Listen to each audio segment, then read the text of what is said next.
Hello बच्चों, welcome to Tiwari sir की पाठशाला। तो 10th क्लास मैथमेटिक्स में आज हम पढ़ेंगे एक्सरसाइज 4.4। ठीक है बेटा, ये डिपेंड है natures of roots of quadratic equation. ठीक है, तो बेटा सबसे पहले करेंगे हम सॉल्व एग्जांपल, इसके बाद रहेंगे हम एक्सरसाइज पे। तो सॉल्व एग्जांपल से पहले कुछ चीजें समझ लेते हैं।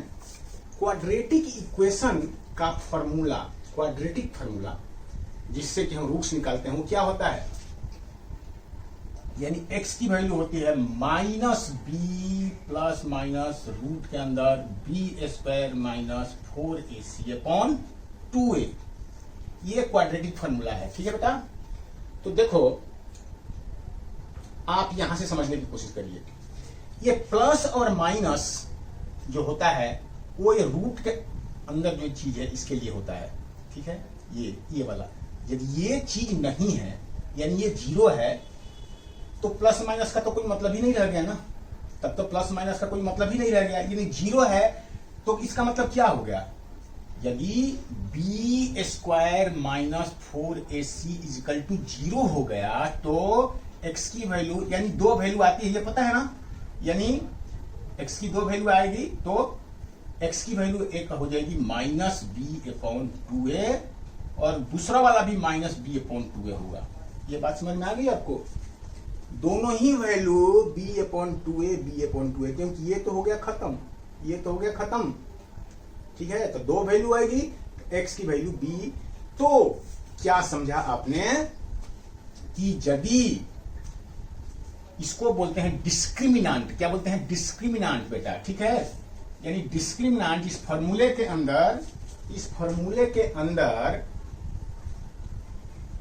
x is equal to minus B plus minus जो होता है B square minus 4ac upon 2a जो फॉर्मूला होता है, तो ब्रैकेट रूट के अंदर जो ये चीज होता है इसको हम डिस्क्रिमिनांट बोलते हैं। इस फॉर्मूला का ऐसे भी लिखा जाता है minus B plus minus root of under root D upon 2a। D is equal to, जहां की डी इजिकल टू है D is equal to B square minus 4ac। D for discriminant, D stands for discriminant, discriminant। Okay जी, ये discriminant है D की। D discriminant का first letter D represent करता है। ठीक है जी, तो यानी और यदि ये जीरो नहीं हुआ, यदि ये चीज कुछ वैल्यू है तब x का दो वैल्यू आता है, तो मान लीजिए x इक्वल टू हो जाएगा minus B plus minus something something. यदि ये जीरो नहीं हुआ तो कुछ ना कुछ तो इसकी वैल्यू आएगी, तो इसकी वैल्यू आएगी समथिंग। समथिंग मतलब जो इसको सॉल्व करने के बाद जो भी आ जाए यहाँ पे। ठीक है, मान लीजिए उस चीज को हम मान लेते हैं अभी कैपिटल, इसको मान लेते हैं कैपिटल A, ऐसे करके।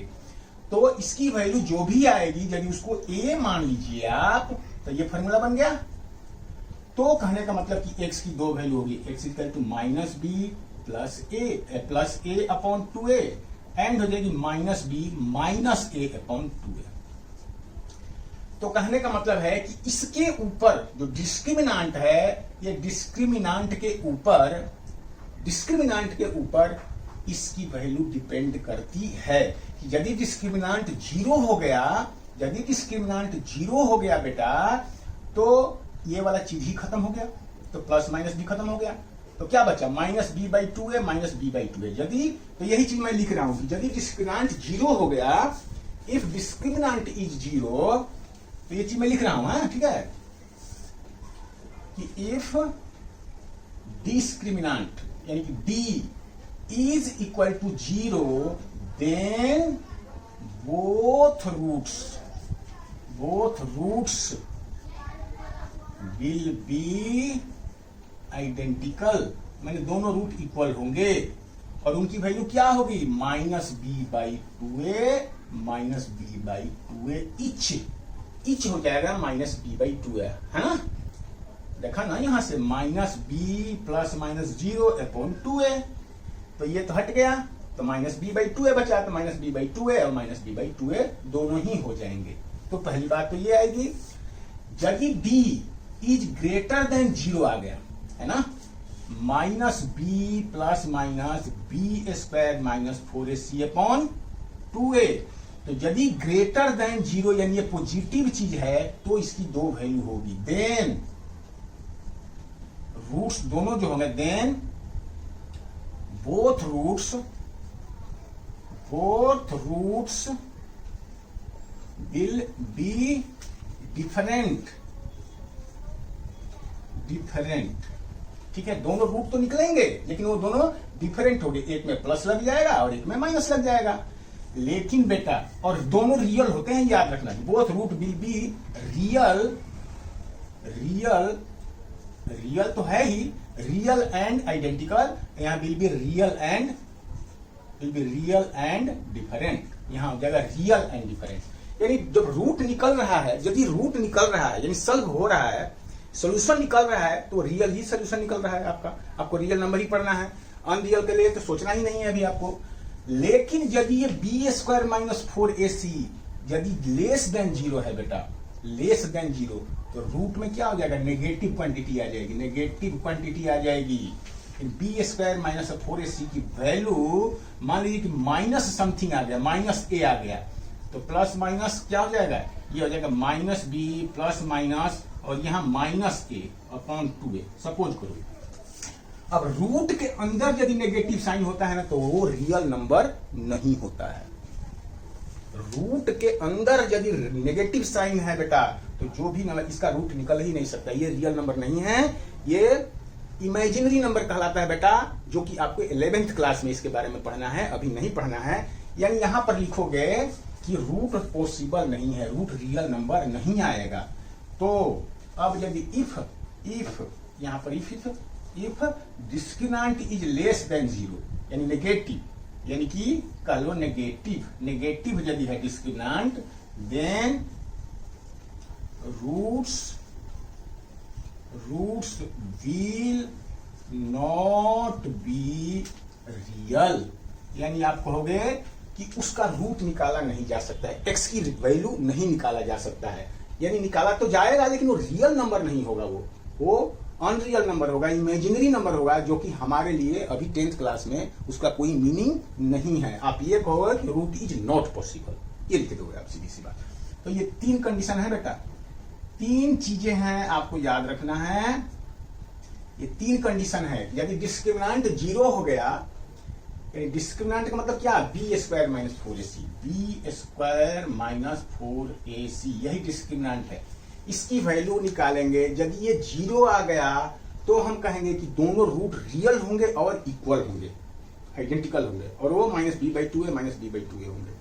और यहां यदि डिस्क्रिमिनेंट 0 से बड़ा है, यदि डिस्क्रिमिनेंट 0 से बड़ा है, पॉजिटिव है, तो दोनों रूट डिफरेंट होंगे, और वो क्या होंगे, वो -b प्लस b/2a एक होगा और -b माइनस b/2a, ये दोनों रूट ऐसे निकलेंगे। ठीक है जी, यानी एक में प्लस एक में माइनस, दोनों रूट ये एक साथ भी लिख दो ना, इसको ऐसे लिख दो, प्लस माइनस लगा दीजिए ऐसे, -b प्लस माइनस, एक में प्लस रहेगा एक में माइनस रहेगा, तो दोनों रूट ऐसे निकलेंगे, तो ये होगा।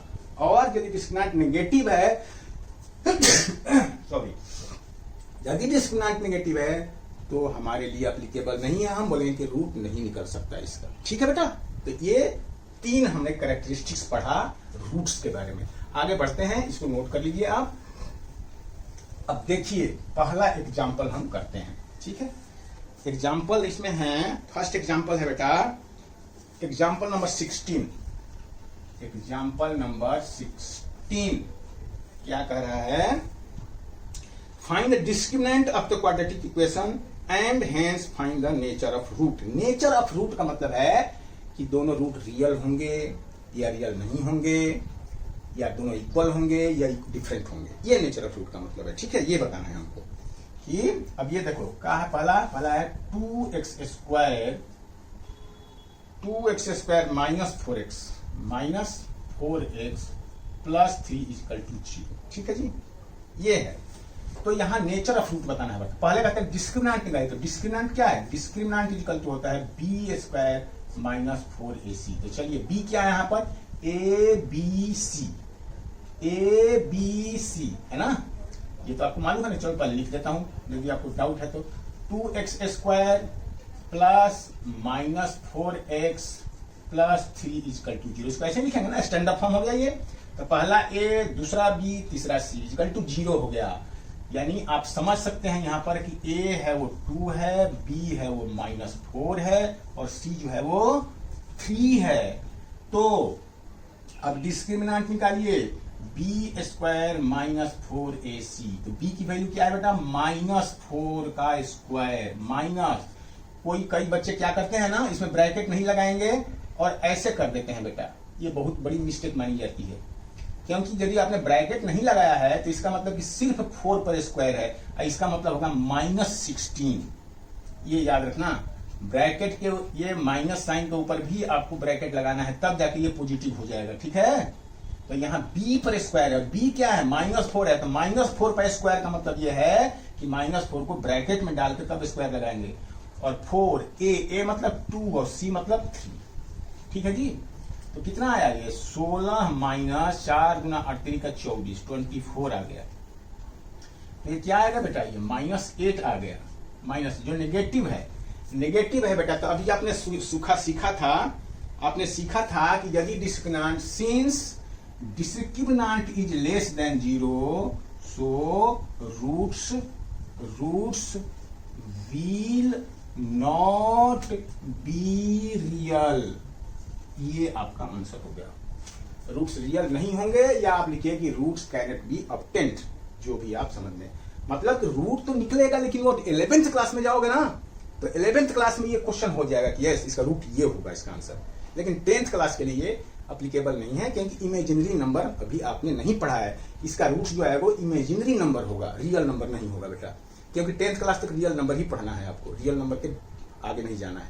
तो ये आप लिखिएगा, roots will not be real, यानी इसका सॉल्यूशन पॉसिबल नहीं है 10th क्लास लेवल पे, ठीक है जी।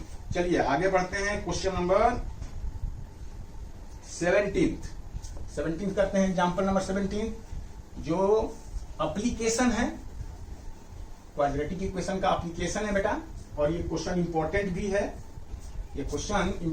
है। बेटा, ये एग्जाम में पूछता है। देखो क्वेश्चन कह रहा है, a pole has to be erected at a point on the boundary of a circular park. एक सर्कुलर पार्क है, ठीक है, चलो ये हम एक सर्कुलर पार्क है, लाइक दिस, ठीक है,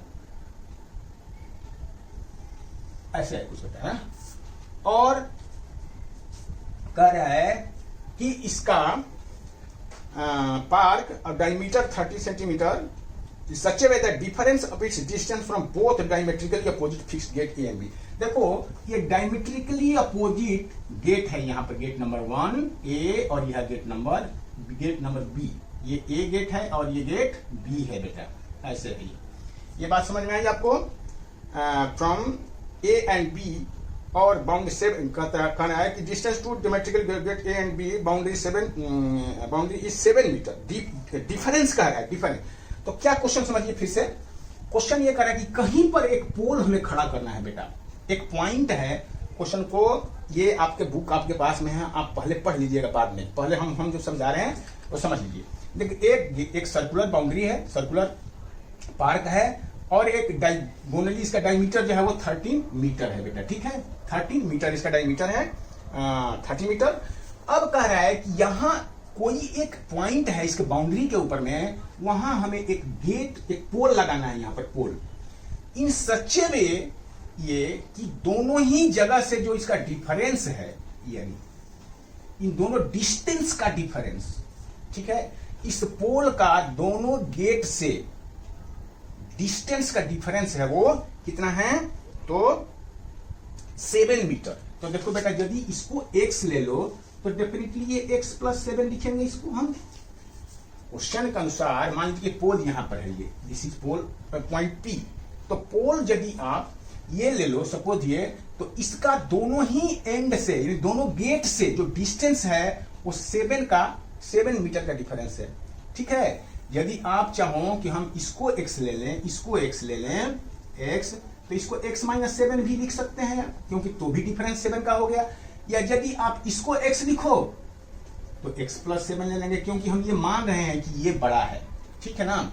ये हम मान रहे हैं कि जैसे फिगर में दिखाया गया है बड़ा, इसलिए हम मान रहे हैं कि AP is greater then BP। यहां पे ऐसे AP is greater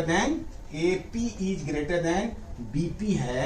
BP let point P के ऊपर में पोल है, तो लिख देते हैं let pole is at point P। ठीक है जी, पोल इज, तो लेट BP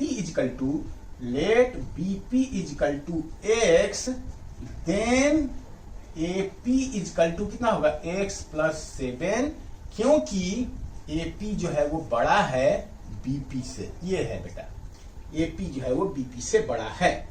तो ये हमने ये कंडीशन के अनुसार हो जाएगा।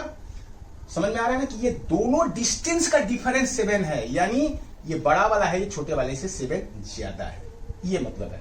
अच्छा, ये कोई जरूरी नहीं है कि फिगर ऐसे ही बनेगा बेटा, कोई बच्चा ऐसे भी फिगर इसका बना सकता है। देखो इसका फिगर ऐसे भी बना सकता है कोई बच्चा, यहां डिस्टेंस ले ले ऐसे, तो ये हो जाएगा ऐसे, ऐसे हो जाएगा।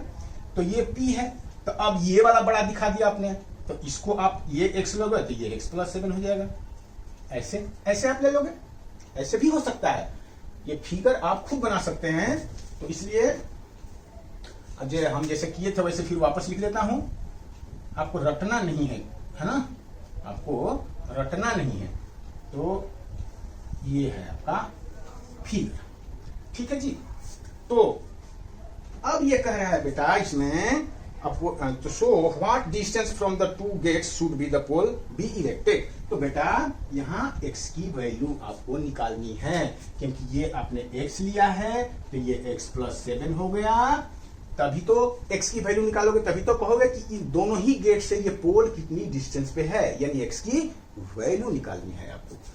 ये बात आपको समझ में आ गई अच्छी तरह से। तो x की वैल्यू आप निकालिए। कैसे निकालोगे बेटा? सबसे पहली बात यह है कि आपको एक इक्वेशन बनना चाहिए, इक्वेशन बननी चाहिए, ठीक है जी। इक्वेशन बनेगा तभी तो x की वैल्यू होगा। तो यहाँ पर कौन सा इक्वेशन लगेगा, कैसे इक्वेशन बनाओगे? क्या इन साइड्स में कोई रिलेशन होता है? बताइए जज करके। देखिए आपने पढ़ा है angle in the semi circle, या नहीं पढ़ा है तो ज्योमेट्री में आप पढ़ेंगे इसी क्लास में बेटा, है ना। लेकिन शायद अभी आपने पढ़ा नहीं है, क्योंकि ज्योमेट्री अभी आई, मेंसुरेशन अभी आया ही नहीं है बेटा, है ना। मेंसुरेशन आपका आया नहीं है तो पढ़ोगे अभी आगे। हाँ, मेरे ख्याल से 8th क्लास में तो ये चीज था नहीं। तो देखो बेटा मैं आपको समझा रहा हूं। देखो ये angle in the semi circle का मतलब होता है, सेमी सर्कल मतलब ये डायमीटर। अब डायमीटर के दोनों ही एंड को किसी भी पॉइंट से, इधर के किसी भी पॉइंट से कनेक्ट कर दीजिए, ऐसे ऐसे, चाहे ये हो गया या यहाँ का ये पॉइंट ले लीजिए, ऐसे दोनों एंड से कनेक्ट करना है, ये दोनों एंड से कनेक्ट करना है। तो ये सारे के सारे angle in the semi circle कहलाते हैं, angle in the semi circle कहलाते हैं। और angle in the semi circle always right angle होता है बेटा, ठीक है। Angle in the semi circle क्या होता है? ऑलवेज राइट एंगल होता है। तो ये जो है ना, ये चूंकि डायमीटर है, सिंस, यहां लिखोगे since A B is diameter, दिया है diameter, so A P B, angle A P B is equal to 90 degree. क्यों? Angle in semicircle, angle in semicircle is right angle. ये आप लिख दोगे बेटा, तब जाके अब इसमें कोई भी डाउट नहीं रह गया है। यानी A P B is a right angle triangle. इसका मतलब ये है कि triangle A P B is right triangle, ठीक है जी। ये हो गया। तो अब यहां कौन सा इक्वेशन लग जाएगा? पाइथागोरस थ्योरम लग जाएगा बेटा। तो अब लिखोगे यहां पे कि 13 का स्क्वायर इज इक्वल टू, या चलो पहले लिख लो कि ए बी का स्क्वायर, ए बी का square equal to A P का स्क्वायर, ए पी का स्क्वायर प्लस बीपी का स्क्वायर, बीपी का स्क्वायर। पाइथागोरस थ्योरम लिख दीजिए ब्रैकेट में, पाइथागोरस थ्योरम, ठीक है जी। ऐसे करके ब्रैकेट में डाल दीजिए। एक चीज मैं आपको और बताना चाहता हूं बेटा, कि देखो अब क्लास 9th में गए आप लोग, हाई स्कूल है ना, कोई भी चीज आपको मन में नहीं रखना है, नहीं तो हम मार्क्स कटता है। कोई भी चीज जो आप लिख रहे हैं, कोई फॉर्मूला है, कोई थ्योरम है, या किसी चीज को एडिशन कर रहे हैं, सब्ट्रैक्शन कर रहे हैं, अपने मन से कर रहे हैं, तो वहां ब्रैकेट में जरूर उसको राइट साइड में लिखना है आपको। अदरवाइज वहां पेन, टीचर का पेन लग जाता है और वहां पर मार्क्स लिएबल टू कट हो जाता है बेटा, ठीक है। इसलिए आपको you must write in bracket the आपका एक्सप्लेनेशन, और भले एक्सप्लेनेशन बिल्कुल शॉर्ट में लिखिए, आप इतना शॉर्ट में लिखिए जिससे कि कोई फर्क नहीं पड़ता है, आप लिखिए बिल्कुल शॉर्ट में। टीचर चाहता है बस, क्योंकि टीचर देखो जो तुम्हारी कॉपी चेक करेंगे बेटा, वो सब जानते हैं, वो सब जानते हैं कि बच्चा जानता है। टीचर वो जानते हैं कि बच्चा जानता है, लेकिन आप नहीं लिखे होंगे ना तो उनको मार्क्स देना भी चाहेंगे वो, तो आपका मार्क्स नहीं देंगे बेटा, क्योंकि आपने जगह नहीं दिया उनको मार्क्स नहीं। लेकिन यदि आप शॉर्ट में भी लिख देंगे ना तो उनको मिल गया कि हाँ बच्चे ने लिख दिया है, तो उसको मार्क्स दे देंगे वो। कोई भी टीचर बेटा मार्क्स नहीं काटना चाहता है अपने बच्चों का, लेकिन वो इसलिए काटते हैं कि पहली बात की छोटी छोटी गलतियां आप दोबारा ना करें। 9th क्लास है ना आपका, आपको बोर्ड में फिर जाना है अगले साल, तो वो इसके लिए अवेयर करने के लिए आप सावधान हो जाओ, गलती मत करो ऐसी, नहीं तो फिर आपका मार्क्स कटेगा बोर्ड में। बोर्ड में यदि मार्क्स कटेगा तो बहुत गड़बड़ होती है, बच्चों को नुकसान होता है। तो इस चीज को आपको सावधान करने के लिए छोटी छोटी गलतियां करते हैं। और बोर्ड में बेटा टीचर के पास में एक रेफरेंस मिलता है उनको कि आपको किस तरह से कॉपी चेक करनी है, वो अपने मन से कोई भी डिसीजन नहीं ले सकते हैं। तो यदि एक्सप्लेन आपने नहीं किया है तो मार्क्स नहीं देंगे, क्योंकि उनके पास रहता है इंस्ट्रक्शन कि आपको एक्सप्लेनेशन देखना है। वही चीज जो एक बच्चा लिख दिया उसको मार्क्स मिल जाएगा, जिस बच्चे ने नहीं एक्सप्लेन किया उसको मार्क्स कट जाएगा बेटा। तो please be very careful, explain short में, ठीक है।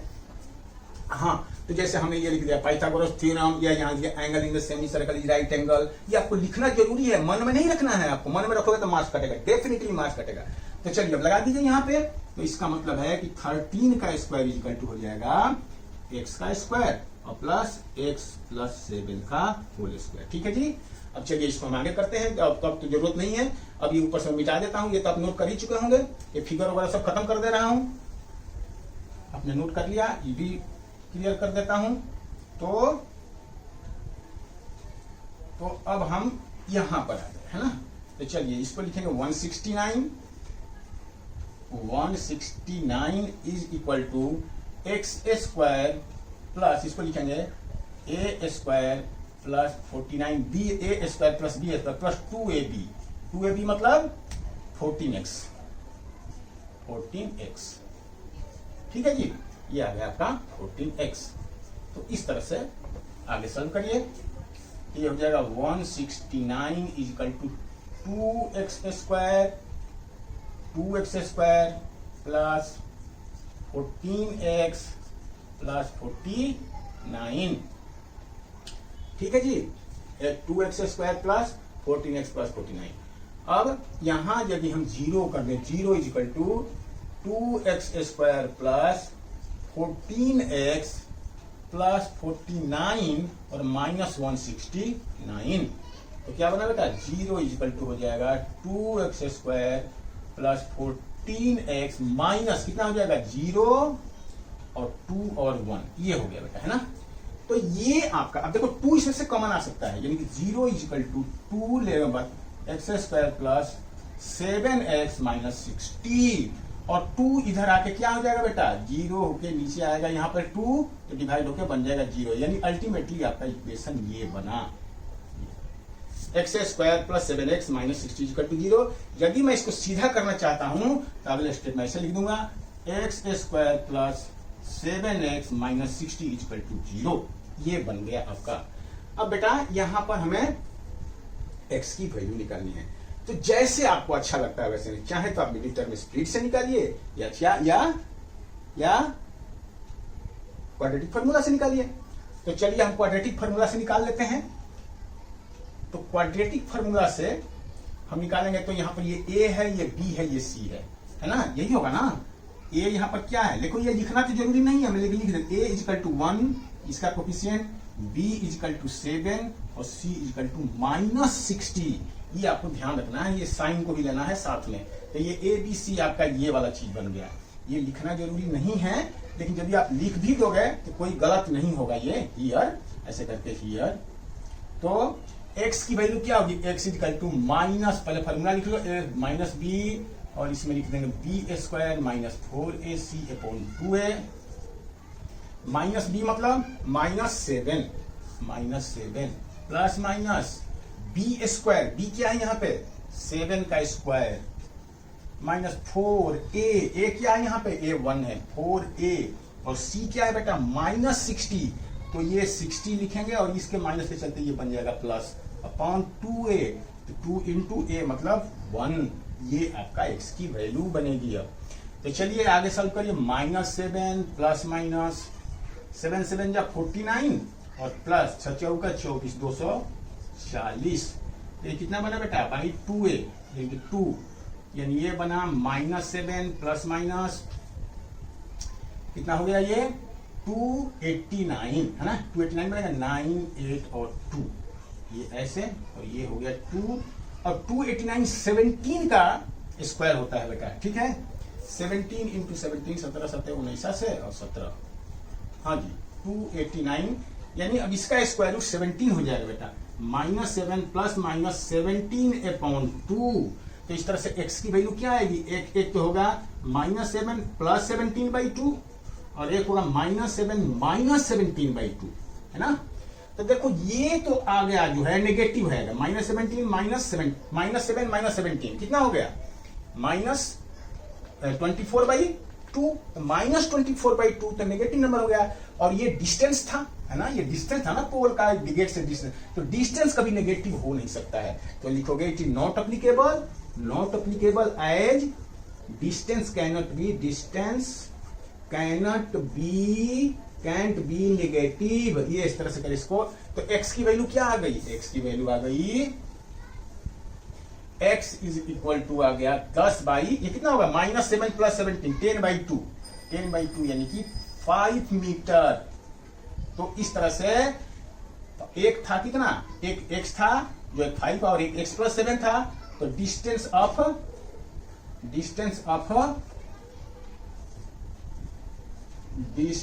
Of pole from the gates will be एक 5 मीटर हो जाएगा और एक 7 इसमें ऐड हो जाएगा 5 मीटर एंड 5 प्लस 7 यानी कि 12 मीटर।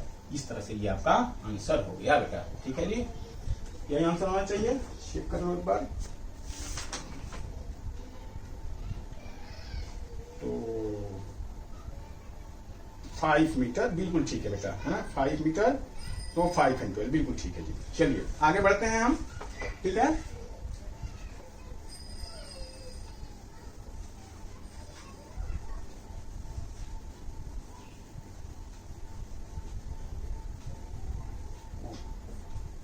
नहीं angle in the semi circle बेटा, ये तो 9th क्लास में आपने पढ़ना था ये, आई थिंक सो, हाँ जी। तो ये आप मेरे को मैं कंफ्यूज हो गया, तो आप पढ़े हुए हैं इसमें, है ना, तो अच्छी बात है, चलो रिवीजन भी हो गया। तो आप angle in the semi circle, right angle, ये 9th क्लास में ही पढ़ना है, ये तो आप 10th कर रहे हैं, तो डेफिनेटली आप इस चीज को पढ़े हुए हैं, आपको मालूम भी होगा, है ना, तो अच्छी बात है।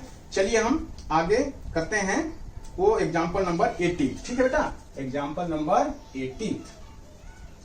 तो इसमें क्या है बेटा, ये कह रहा है कि find the discriminant of the equation. अब ये इक्वेशन दिया हुआ है 3x square -2x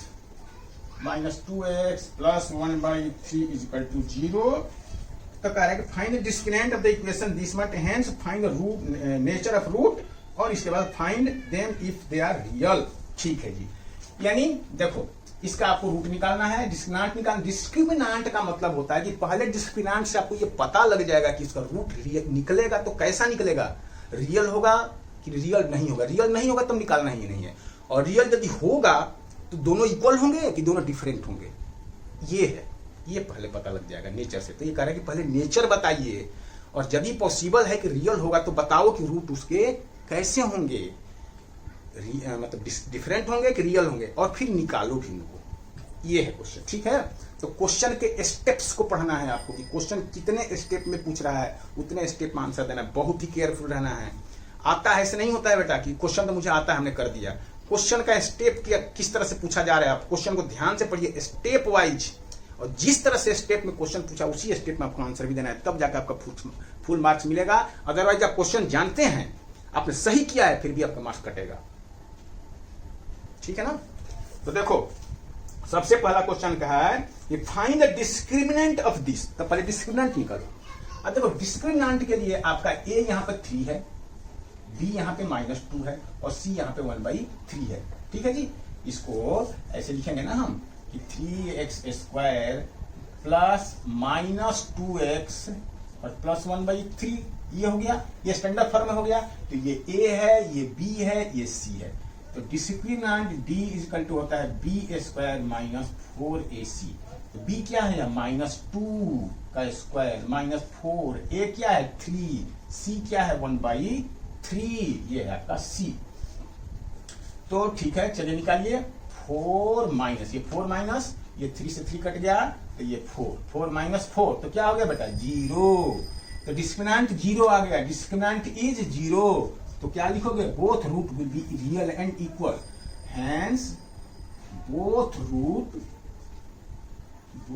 roots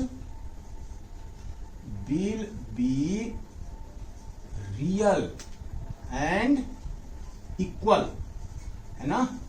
both root repeat करेगा तो रूट क्या हो जाएंगे, तो रूट जब डिस्क्रिमिनेंट 0 होता है तो roots will be -b/2a। Each root equal to क्या होगा, -b/2a। याद है ना, पीछे हमने बताया था कि जब डिस्क्रिमिनेंट -b प्लस -0, डिस्क्रिमिनेंट 0 हो गया /2, ये फॉर्मूला होता है। तो डिस्क्रिमिनेंट 0 तो ये गया, ये हट गया, तो बचा क्या -b/2a। तो -b/2a बोथ रूट होगा। तो देखो यदि किसी मम्मी पापा को, किसी पेरेंट्स को 2 बच्चे होते हैं तो उनका नाम रखते हैं ना, बड़े प्यार से नाम रखते हैं। एक का राम रख दिया, एक का कृष्ण रख दिया। तो इस तरह से 2 बच्चे का 2 नाम होता है, एक का राम रख दिया, एक का मीना रख दिया। ऐसे 2 बच्चे का अलग अलग नाम होंगे। ये दोनों बेटियां हैं तो एक का मीना रख दिया, एक का सीता रख दिया, ऐसे करके। तो इसी तरह से हर क्वाड्रेटिक इक्वेशन का 2 रूट होता ही है। तो बेटा ऑलरेडी मैथमेटिशियन एक ट्रेडिशन है कि एक को अल्फा कहते हैं और एक को बीटा कहते हैं। ये एक ट्रेडिशनली ये चीज चला आ रहा है, ठीक है ना। तो इसलिए अब इसको हम अल्फा और बीटा लिख रहे हैं। तो अल्फा, यहाँ पर अल्फा कितना हो जाएगा, अल्फा होगा उतना ही जो कि बीटा होगा। तो अल्फा इक्वल टू होगा b/2a। तो b कितना है यहाँ पे, b -2, माइनस b है ना, -2/2a। ये कितना है, a है 3। तो ये अल्फा आ गया कितना, 2 से 2 कट गया तो 1/3। और बीटा कितना आ गया, बीटा भी सेम रहेगा तो बीटा भी 1/3। तो अल्फा और बीटा दोनों की वैल्यू 1/3 आया बेटा। ये आपके दोनों आंसर हैं। डन। तो इस तरह से ये क्वेश्चन आपका कंप्लीट हुआ बेटा, है ना। Alpha and beta both are equal roots, both are real and equal. ठीक है जी। चलिए आगे बढ़ते हैं। Example number 19।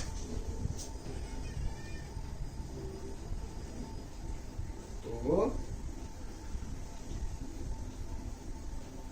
एग्जाम्पल नंबर 19 पढ़ेंगे हम बेटा, है ना। तो चलिए 19 करते हैं बेटा। क्या कर रहा है, 19 है ही नहीं बेटा, है ना।